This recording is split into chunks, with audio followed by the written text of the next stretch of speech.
It's slowly blending. Like there's this guy called Rusty Butcher, and he has like a Harley that's been pretty much turned into a motocross bike. So it's weird. It's good the lines are starting to blur, but I mean, again, at the end of the day, it's just guys having fun on bikes.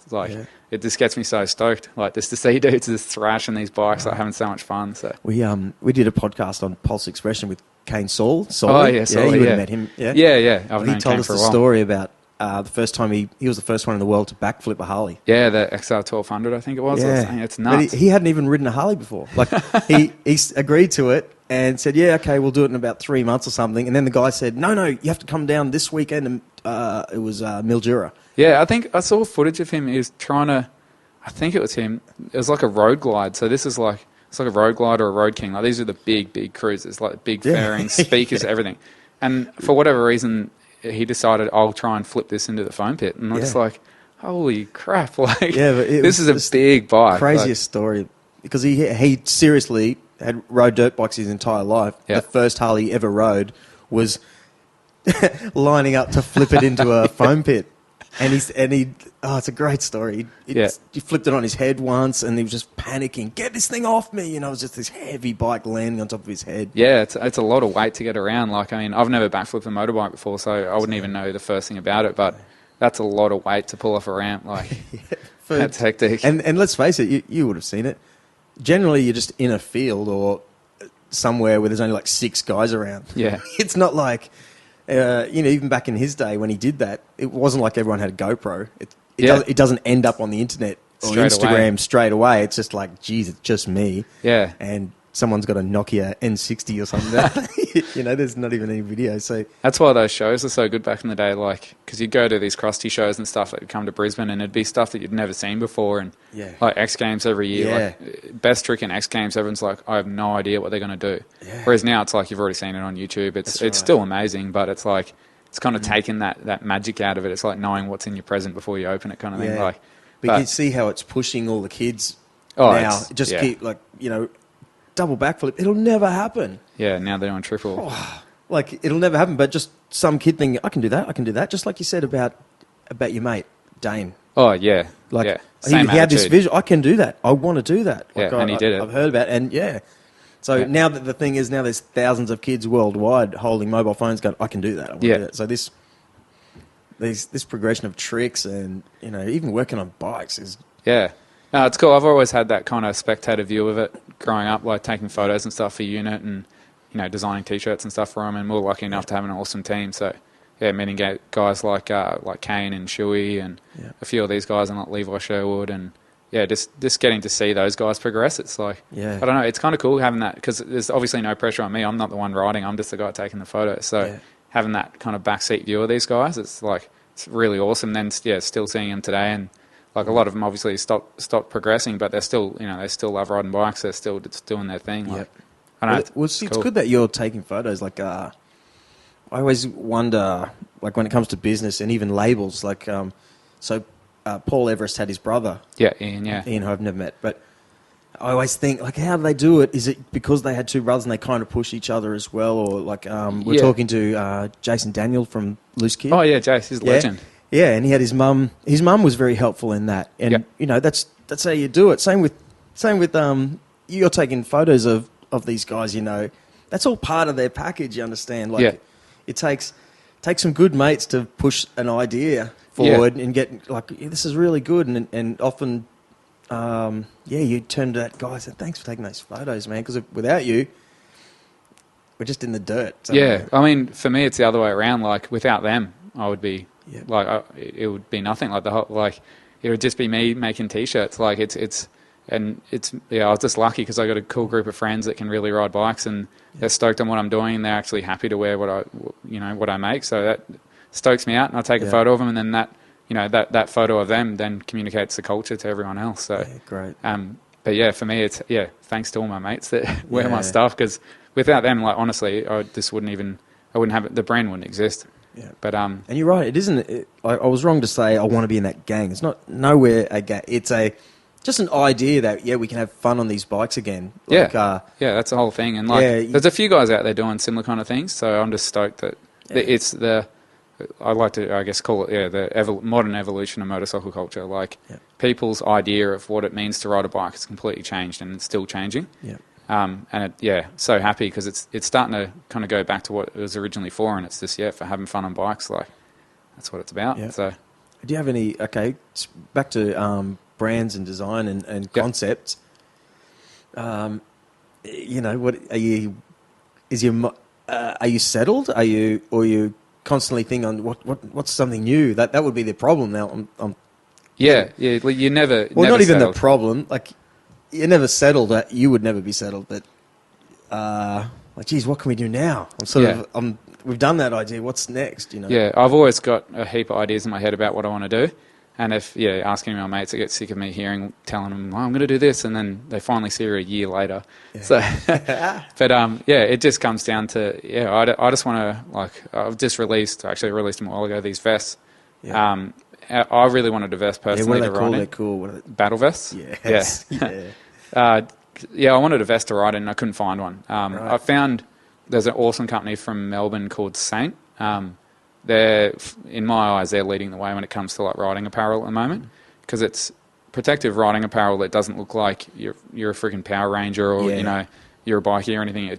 They make really good looking stuff, and I wanted to buy one of their vests but couldn't afford it because it was If you look it up, it's pretty expensive. So I just wanted to make a vest that I wanted to wear that wasn't going to cost me the earth, and then I figured out, okay, cool, I can do it through China and.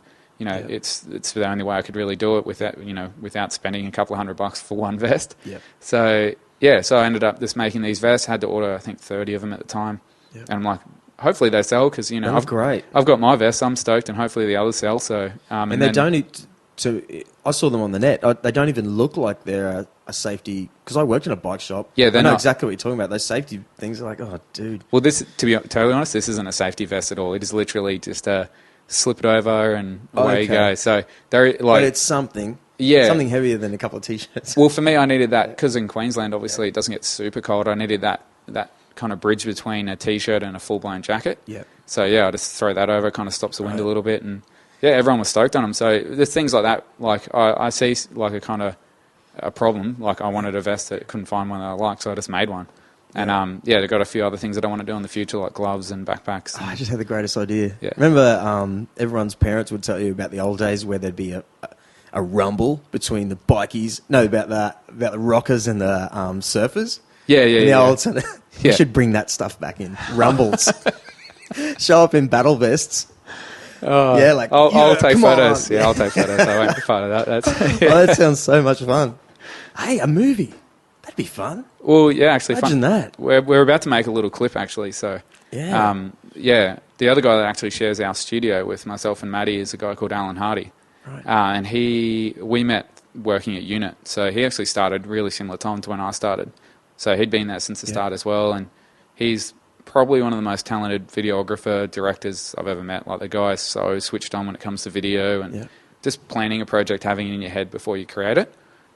So having worked with him so much in the past, he's obviously one of the first guys I go to if I want to make a video. Alan, if you're listening to this, I can see it right now.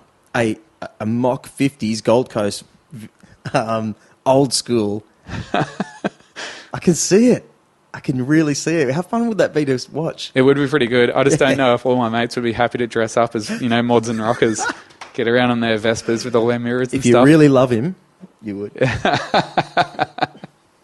You don't have to do it, guys. It's all right. Exciting, man. Honestly, there are people out there right now digging holes and stuff like. Yeah, exactly. And then, you got to do what you love at the end of the day. Like, even if you don't get paid for it, just do it anyway. Yep. So. I had a guy on this podcast, Gavin Top, from Fight Like a Pro. Oh, cool. Yeah. And generally everyone that does that boxing deal, you have a fight at the casino at the end. Yeah, I've seen the posters. I did it twice, right? Oh, no way. Yeah. And at the end, every single guy goes, I feel like physically no one can challenge me for one, but mentally everything's just good. I feel like, all my bad habits are gone. And every guy steps out there and does what they want to do. Yeah. That's what everyone does. And Gav said on this podcast, he said, wouldn't it be a great world if he always says man, and he means it in the best way, like if every man just did what they want to do, how colourful would the world be? Yeah. It'd be less negative attitudes, that's for sure. I really like I don't know. I really like doing this, and that's what Dave does, you know. Yeah. It's scary though. Like when I left my full-time job at Unit, like that was probably one of the scariest moments of my life. Like leaving that security of a full-time job and going out on my own. Like that was like, yeah, it was scary as shit, but you just got to do it. Like, and the first year or whatever of like trying to run my own little freelance design business, like I was earning about the same money I was on when I was at uni working at like City Beach. But at the end of the day, I knew it was worth it because I was doing what I love. So I can't, if anyone's listening, like if you want to do something, just do it. Like, I can't recommend it enough. And like the guys I work with in the studio, like Maddie's done it, Alan's done it. Like you can do it. Like if you're really passionate about something, just do it. Yeah. And as your mate, as we know with your mate Dane, like you only, as far as I know, we only live once. It's a real shame if you build up these things. I can't do it because of this reason. I can't do that. It's just, it's all in your own mind. It's got to send no one else's. Yeah. Just send it. And I was going to say something. What got me off that train? Oh, no. Okay, well, did you work at City Beach? Yeah, way back in the day. Did they stock Unit then? Unit didn't exist then. Okay. Yeah, so.